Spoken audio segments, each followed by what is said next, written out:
it's Shan. Today I'm going to be talking about how to behave on a film set.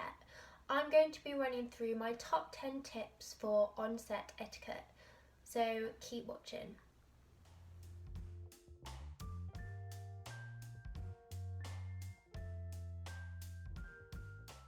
So my first tip is keep it professional. You're going to be working closely with a small group of people, and on long productions, it can be possible to build friendships and even stumble across a relationship. However, it's still work, and it's very important that you keep everything on the down low. And if you do end up in a relationship, make sure that nothing happens until after the filming is over. My tip number 2 is to dress appropriately. This one can be difficult if you're filming in the height of summer or on location and it's hot. I've run into this problem myself where I've just wore a black vest top, which I kind of thought was appropriate at the time. It wasn't low cut, but I did have like my neck and I guess my shoulders out, and even that got me some awkward moments and funny looks. So yeah, like, keep covered up. I know it's hard because it's hot, but avoid low cut tops and avoid anything see-through. Tip number 3 is that health and safety is absolutely paramount when you're on set. You're working with a lot of different departments. There's a lot of different places on set where the crew will linger. Each department will have their own kit and their own equipment out, so just be conscious of that. Don't put any cups on top of something that to you may look like a box, but it could be a piece of equipment that the sound department or camera department will need, and your cup is just sitting there. So don't put your things down on other people's equipment. Keep your kit bag on you at all times. If you're sat on a folded stool behind the monitor, then of course put your kit bag in front of you on the floor, but as soon as you get up, take that kit bag, put it on your back or on your shoulder, and make sure that you keep it with you at all times. Tip number 4, don't talk about what you're earning on set. Like, don't bring it up. It's going to cause issues if somebody does engage in that conversation with you and they're not getting paid as much as you, or you're not getting paid as much as them. It's going to cause a problem. Somebody's not going to be happy. So just don't bring it up. It's best not to speak about it with other departments too. So anything like that, just avoid talking about completely. Tip number 5 is avoid gossiping. The makeup department already have a bit of an unfortunate stigma attached to them as being the chatty and the gossiping department. So that's why it's so important when you are on set to not sit around chatting and make sure that you're strictly professional at all times. It is inevitable that there will be some level of gossip and talk going round, but just make sure that you don't repeat anything, because even if everybody else in your department is speaking about it, you could mention it for the first time and somebody like the head of department, or as important as our director or producer, could overhear you, and it could cause real problems on set. So if you hear gossip, don't repeat it and ignore it as much as you can. Tip number 6 is don't go in after every take unless it's necessary. If you can see something falling off or something that needs touching up, then obviously go in after a cut. But don't just run in after every take for the sake of it. You will end up annoying other departments, and ultimately you don't want to look bad in front of the director.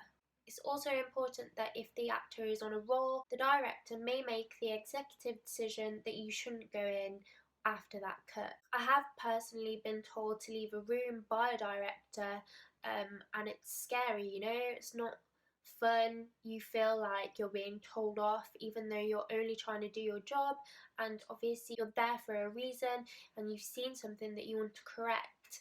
But sometimes the director will make that call and it's not your place to challenge it.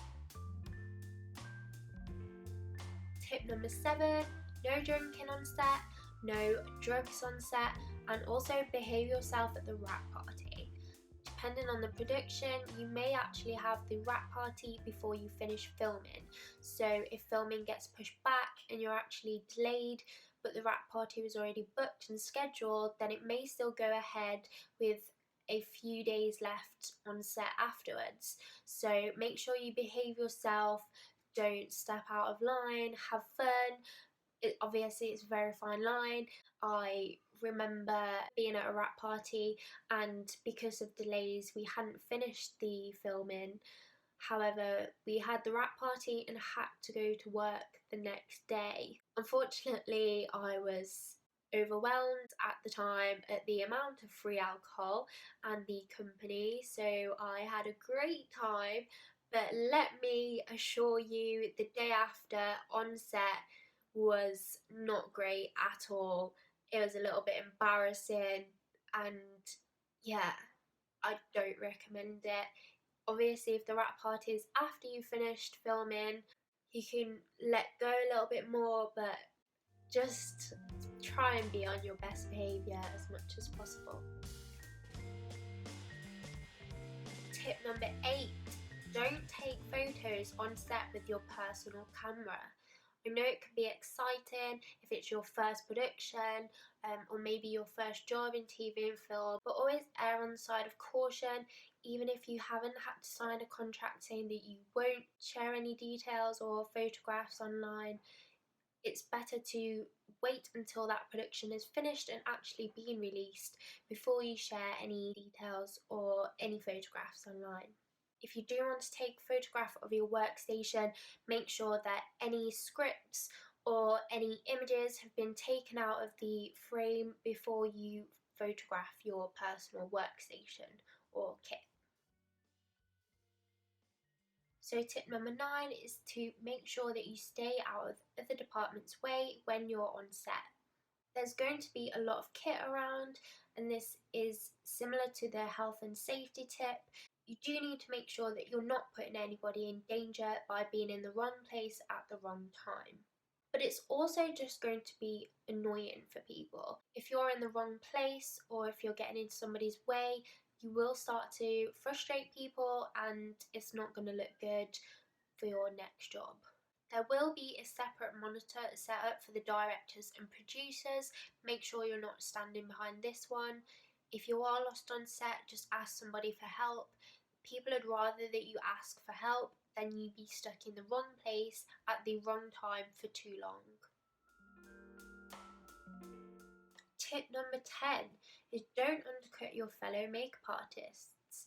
I've personally been on set when this happens and a daily makeup artist will be brought in to work and they've spent their day trying to buddy up with the director or the producers in order to further their career and get themselves work in the future.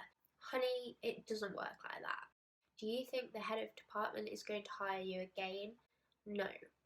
I've also been a head of department on smaller productions and had this happen to me. People that I've hired and brought on this production for work have then tried to undercut me by going straight to the director and passing out a business card. It's unprofessional and it won't get you work in the future. So there you have it. Those are my top 10 tips for how to behave on a film set. Let me know in the comments what your favourite tip was and what you've learned from today's video. If you follow these tips, then you'll surely land more jobs in the future. But if not, it could cost you your future career. Thank you for watching and see you soon. Bye!